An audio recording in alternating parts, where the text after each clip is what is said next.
pour Josué tous les jours. Enfin, le jour de ma remise des diplômes est arrivé. Joshua vient d'avoir 9 mois. Ce matin-là, nous nous sommes levés tôt et avons commencé à préparer certaines choses. Lorsque nous avons appris que l'enfant s'était réveillé dans son berceau, nous nous sommes approchés pour le récupérer et commencer la routine consistant à lui laver les yeux lorsque nous avons été surpris et reconnaissants. Josué nous regardait avec des yeux grands ouverts sans défaut. Dieu avait répondu à notre prière. À ce moment-là, nous avons remercié Dieu pour ce si beau cadeau de fin d'études. Vous avez peut-être aussi des histoires à raconter sur la façon dont Dieu a répondu aux prières de votre famille. Ce type d'histoire nous encourage à faire de la prière une partie importante de notre vie. Comme il semble facile d'être cohérent dans la prière quand nous voyons des résultats rapides selon ce que nous avons demandé. Mais il existe une réalité. Parfois, il semble que Dieu n'entende pas nos prières.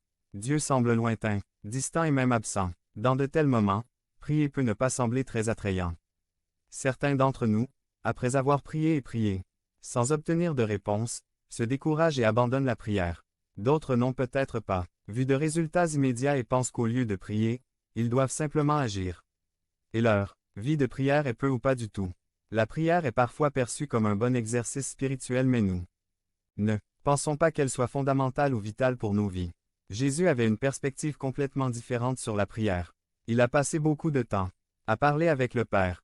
Il partait très tôt ou en fin de journée et priait, priait, priait.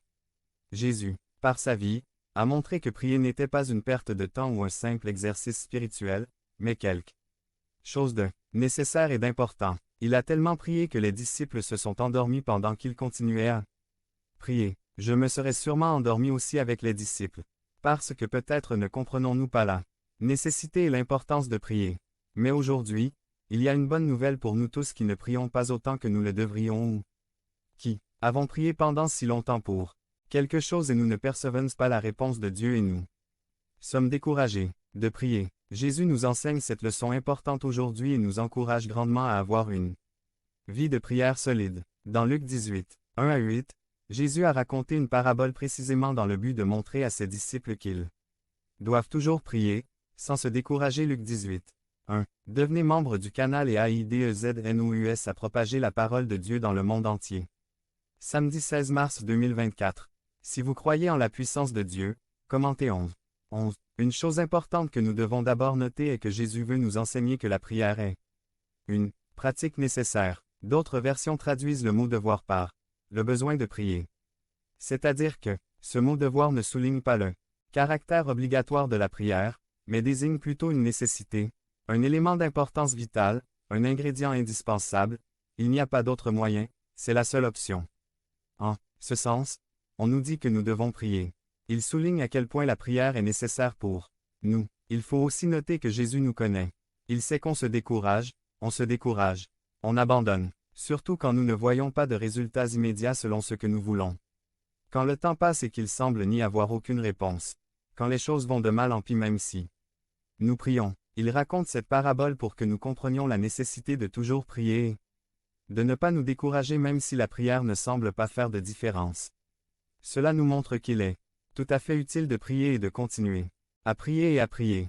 Jésus nous dit dans Luc 18, 2 à 3, il y avait dans une certaine ville un juge qui n'avait aucune crainte de Dieu et qui n'avait de respect pour personne. Dans la même ville, il y avait une veuve qui insistait pour lui demander: me rends-tu justice contre mon adversaire? On nous présente deux personnages, un juge et une veuve. Le juge était une personne très désagréable, un danger pour la société. Ce juge ne se souciait pas de ce que Dieu disait, il ne croyait pas devoir répondre à quelqu'un qui lui était supérieur et il ne se souciait pas non plus de ce que pensaient les autres. Il faisait ce qui lui convenait le mieux dans son poste sans se soucier de rien ni de personne d'autre. De l'autre nous avons la veuve. À l'époque de Jésus, une femme veuve était une femme vulnérable, nécessiteuse et sans protection. C'est pourquoi elle cherche la protection et l'aide de celui qui peut faire quelque chose pour soutenir cette femme sans défense. Quelle situation! D'un côté, une femme était complètement dans le besoin et son seul espoir était ce mauvais juge, qui ne se souciait de rien d'autre que de faire ce qui lui convenait. Mais qu'a fait la veuve? Elle a insisté auprès du juge, réclamant justice.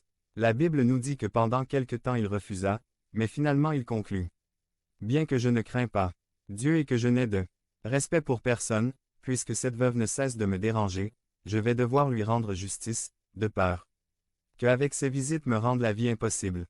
Luc 18, 4 à 5. Ce juge, étant mauvais comme il était, puisque la veuve insistait tant, pensant à son confort, décida de s'occuper rapidement de son cas pour qu'elle cesse de le déranger. Maintenant, il faut identifier les personnages de l'histoire, qui représentent la veuve dans cette histoire. Bien sûr pour vous et moi. Nous sommes comme cette veuve, vulnérables, nécessiteuses, sans protection. Nous n'avons aucune ressource ni personne vers qui nous tourner en dehors de Dieu. C'est la réalité de notre condition. Parfois, nous vivons trompés parce que notre sophistication, notre éducation, notre position économique ou notre technologie nous donne un sentiment apparent d'invulnérabilité, de sécurité, d'autosuffisance. Cela nous trompe en pensant que nous n'avons besoin de rien et dans certaines choses, pas même, de Dieu. Si vous êtes malade, prenez des médicaments. Si vous devez prendre une décision, faites confiance à votre éducation et à votre préparation. Si vous manquez de ressources, utilisez vos contacts pour faire prospérer votre entreprise. Nous nous sentons tellement équipés que nous ne réalisons pas à quel point nous sommes fragiles, vulnérables et nécessiteux. Nous ne pouvons pas voir que sans Dieu et sa grâce, aucune ressource, relation ou moyen ne pourrait nous aider à avancer. De lui viennent tous les dons parfaits et tout ce dont nous avons besoin pour vivre notre vie en abondance. Devenez membre de la chaîne et aidez-nous à propager la parole de Dieu dans le monde entier. Samedi 16 mars 2024. Parlez à Dieu en 5 minutes. Description de la vidéo. Illustre. J'ai beaucoup à apprendre sur la prière auprès de ma fille Nadia, qui a à peine 7 ans. Elle a très bien appris de l'enseignement et de l'exemple de sa mère à prier comme ressource fondamentale. Lorsqu'elle est en difficulté, l'autre jour, je l'ai menée chez le médecin parce qu'elle avait un problème aux yeux.